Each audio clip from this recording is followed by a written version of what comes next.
Good morning. Welcome to DCC Daily. This is our 15-minute program Monday through Friday for the family of Dungeness Community Church and anybody else that wants to tune in, just to get your day started with some news and encouragement. We like to start each day with a photo of the day, and today the picture comes from Gary Flessner. And Gary, beautiful picture. This is one of my favorite views of the Sequim Valley. And so glad you sent that in. It is just a gorgeous place that we are able to live. Let's also talk about some announcements this week, stuff that I think you already know is coming up, but just a reminder.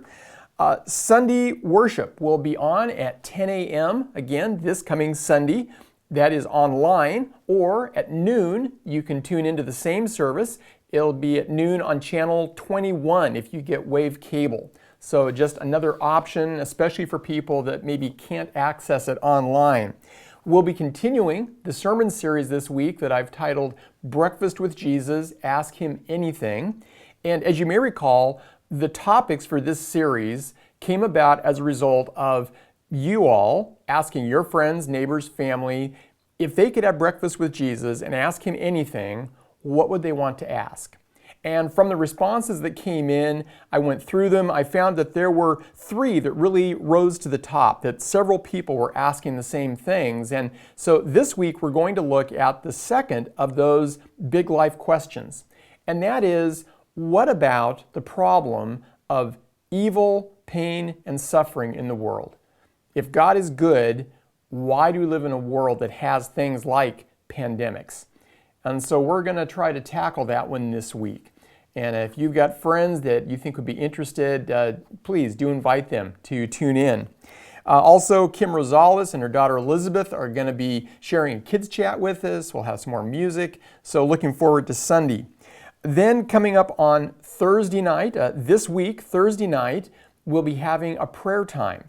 Now that has been on Sunday nights up till now, but we are moving to Thursday nights. So again, the prayer time will not be on Sunday night any longer. It will be on Thursday night, still at 6:45 to 7:15 p.m.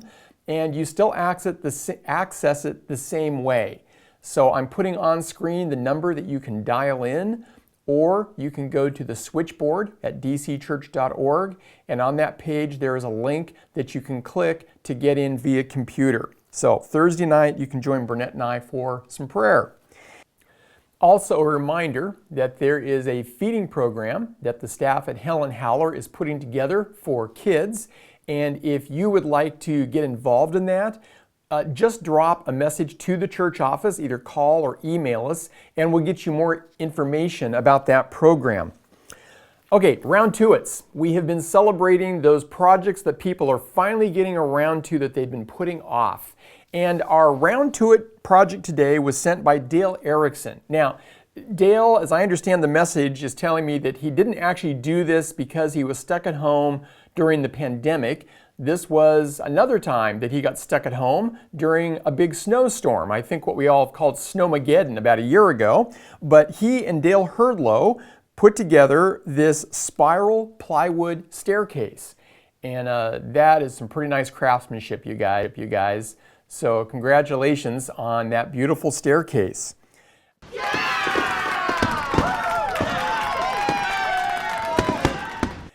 I mentioned this yesterday. I am starting to run out of round to its that you've been sending to me. And so if you would like to keep celebrating these things, I know that you are still doing these projects. Take a picture, send it to me, tim@dcchurch.org, and we would love to keep on celebrating them. Good job, guys, on that round to it. A devotional thought for today. I've said that this week we're going to be looking at the Lord's Prayer. And the second phrase of the Lord's Prayer says, "Your kingdom come, your will be done on earth as it is in heaven." As I've thought about that phrase over the years, it has struck me that so often when I pray it in a rather generic, God take care of the big world out there. And that really I should be praying it in a very specific and local way.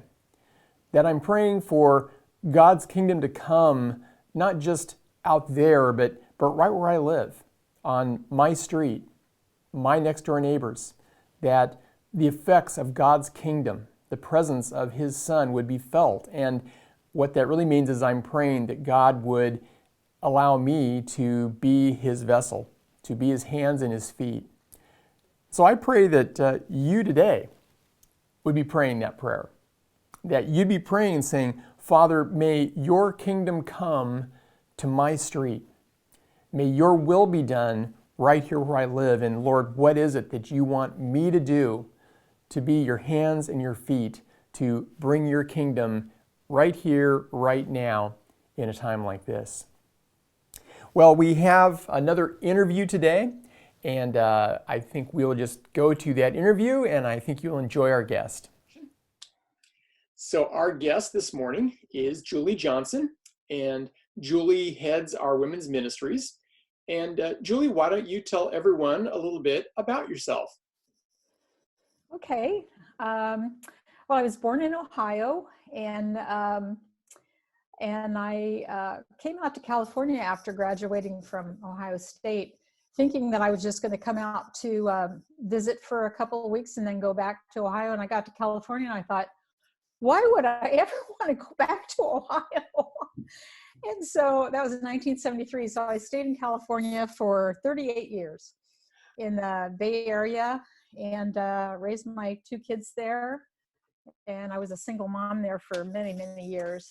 And then I married Vic, and we retired up to Swim.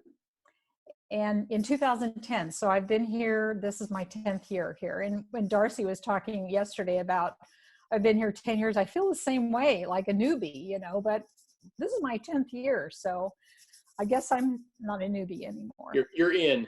Yeah, I'm in. But Vic passed away 7 years ago. So I've been a widow, and I have 2 children. My daughter and my grandson live in Seattle, and my son and my granddaughter live in Honolulu. And so don't have any family close by here. And I love to walk. I love this area so much. I always thought it was about the ocean, and I wanted to live near the ocean, and I got to live near the ocean for 5 years.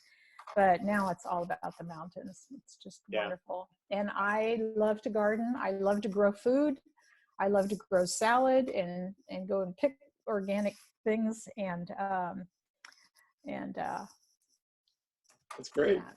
Yeah. Well, the other thing that you do is you head up our women's ministries, and maybe big picture, tell us what has been going on in women's ministries since this last fall. Okay, well, in the fall we have sometimes we sell our books, so sometimes we sell almost 150 books. Wow.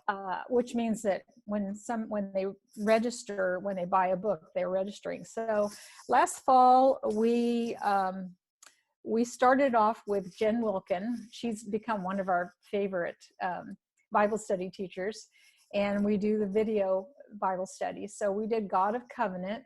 The year before that, we had done God of Creation. So that finished off the book of Genesis.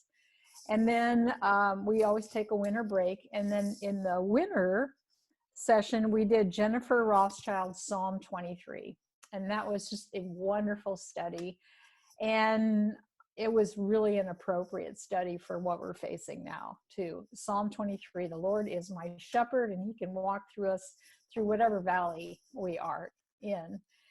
And then we did, we had an extra week. We had a couple of snow days built in, which was good. And Nancy Rice led us in a wonderful study of hymns for a day. And then we just started in on the Gospel of John, and it was a study by Lisa Turquist, the Jesus I am statements in the Gospel of John. We did one, and then we quit. Then we had to quit. And it was like the big decision, should we quit or should we quit? And a lot of the facilitators, nobody wanted to quit, but then we had to quit. So that's where we are. right now. So is there anything that is currently happening, or are you guys kind of on hiatus for the time being? I would say we're on hiatus for the time being. What we had been doing, we always have to plan a year in advance. So we were planning on what was going to be happening for the fall. And we were actually even talking about some retreat kind of things and all that. All of that is, no longer talking about that for this year. Yeah. But we do have a tentative plan for the fall and for next year. And we're planning in the fall to do another Jen Wilkins study, and it's a study of Hebrews. Okay. And then we will be studying Job in the winter. Now, what could be better than Job in the winter? Possibly facing a pandemic. Okay, this was already planned a long time ago. So who knows what God's going to do? Okay. And then in the spring, since women we already have about 125 books sold. Everybody has their books for the Finding I Am, and that's what we're planning for the Finding I Am. And then I think we're going to be doing a 3-week study. Andy Stanley, it's called Prepared. Be prepared to give an answer for the reason, for the hope all these things are so appropriate. Yeah. And they were planned a long time ago. Yeah, that's great. I felt the same way when we were going through the book of Daniel. The plan to go through Daniel was decided long before there was any pandemic. And wow, as we're getting to the end of the book, it was just like, okay, Lord, you knew where we needed to be for this. So that's great.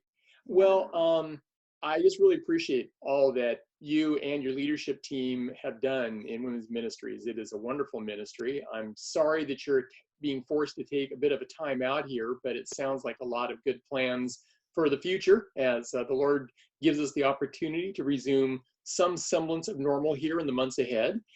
And I wonder if you would close our time with the word of prayer. Yes, I would love to. Oh, Father God, you know everything that's going to happen, and that is such a comfort.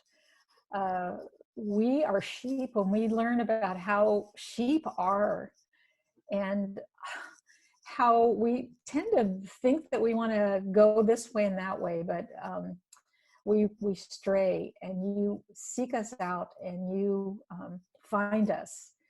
And when we get lost, and Father, so many people are lost right now. We could even feel lost right now because our routines are messed up. But Father, there are so many people whose lives, everything that they trusted, is crumbling. And Father, lead us to them. Like Darcy was saying yesterday, to remind us to reach out to people, our neighbors, and people that we haven't talked to.